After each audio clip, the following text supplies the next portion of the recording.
El tema de hoy, que en realidad que decidí proponer, es el tema del impuesto a las ganancias, y en realidad es como hablar un poquito sobre el sistema tributario, y que está bueno. Yo veo que una de las cosas que están sucediendo en la actualidad es que la gente se está animando a hablar de temas que antes eran meramente técnicos, es decir, era solamente para expertos en economía, derecho, finanzas, y la empleada de casa, el trabajador, en realidad directamente ni opinaba. Con lo cual quiere decir de que las discusiones cada vez se van complejizando, y creo que la gente está tomando realmente dimensión de la necesidad de tener conocimiento y de informarse sobre cuestiones, lo que es el derecho tributario, justamente del derecho. Pero también una de las falencias de esta facilidad de tener tanta información a la mano es que si uno realmente no lo maneja o no lee o no tiene el conocimiento, o el mensaje llega mal, distorsionado, muchas veces las personas, el común de la gente, puede tener ideas equivocadas o erróneas sobre cuestiones que en realidad es necesario impartir un poco de claridad para que podamos debatir y discutir realmente en el trasfondo justamente de lo que es la necesidad del cambio de un sistema tributario fiscal. ¿Por qué digo esto?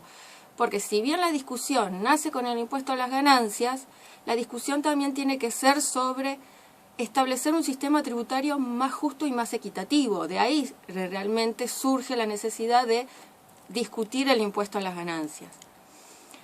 Y ahí aparecen dos conceptos que siempre es interesante hablar sobre: impuestos regresivos y progresivos. Y cuando hablamos de impuestos regresivos o progresivos, tenemos también la idea, y lo podemos unir, sobre políticas económicas regresivas o progresivas. Es por eso un ejemplo: un impuesto regresivo es aquel que al común de la población, ¿sí?, se utiliza una misma alícuota, un mismo porcentaje, es decir, todos pagan el mismo tributo, sin importar la ganancia, las riquezas de las personas. Ejemplo, el IVA. Es más, el IVA es restrictivo, es regresivo, porque justamente las personas que menos ganan, si uno lo analiza en una manera técnica, son las personas que más tributan IVA, a diferencia de los grandes contribuyentes.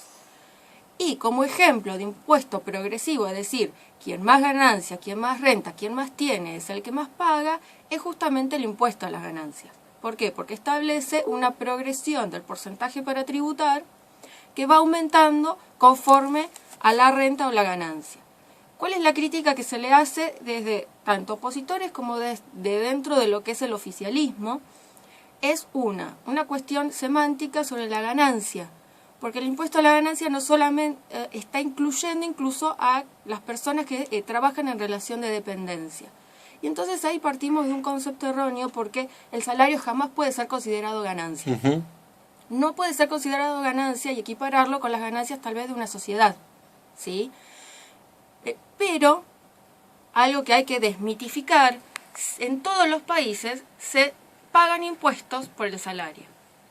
Entonces, esta idea que está instaurando Moyano, grupos corporativos de medios como La Nación y Clarín, de hay que quitar el impuesto a las ganancias para las personas en relación de dependencia, nos colocaría en una situación totalmente injusta, porque si vamos a hablar de relación de dependencia, Mañeto tiene un contrato de relación de dependencia con Clarín.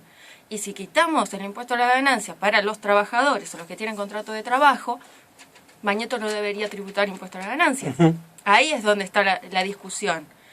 La discusión en realidad es aumentar el mínimo no imponible, que el impuesto a las ganancias tiene un tope, es decir, se establece un mínimo. Y la discusión es también cambiar el sistema de los porcentajes de tributo, que hoy por hoy no es tan progresivo. Entonces, en la actualidad, si tomamos en cuenta inflación y algo muy importante, que tenemos un aspecto negativo que tal vez es la inflación, pero uno positivo: las paritarias. El aumento de las paritarias ha aumentado casi un 95% en comparación del 2008, que si lo tenemos en cuenta, con lo cual quiere decir de que la economía argentina se está movilizando. Si miramos hacia atrás, el mínimo no imponible no se había tocado nunca. Eso quiere decir que había un estancamiento de la economía, había un estancamiento en donde los sueldos no se tocaban y no habían aumentos.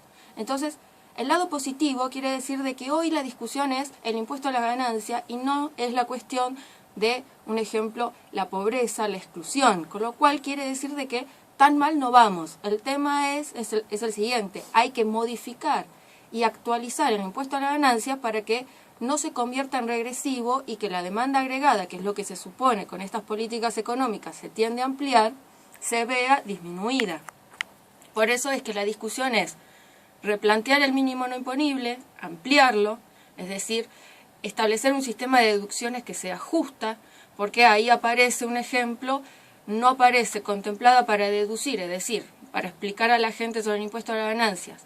El mínimo no imponible se toma en cuenta de lo que es la ganancia neta, es decir, lo que yo recibo de bolsillo menos determinados ítems que se descuentan. Cónyuge, hijo, créditos hipotecarios, pero algo que no está contemplado son las locaciones. Con lo cual, las personas solteras, un ejemplo yo, debería tributar impuesto a ganancias. Acaba de largar un problema ahí diciendo soltera. ¿Me empezó a llegar un mensaje?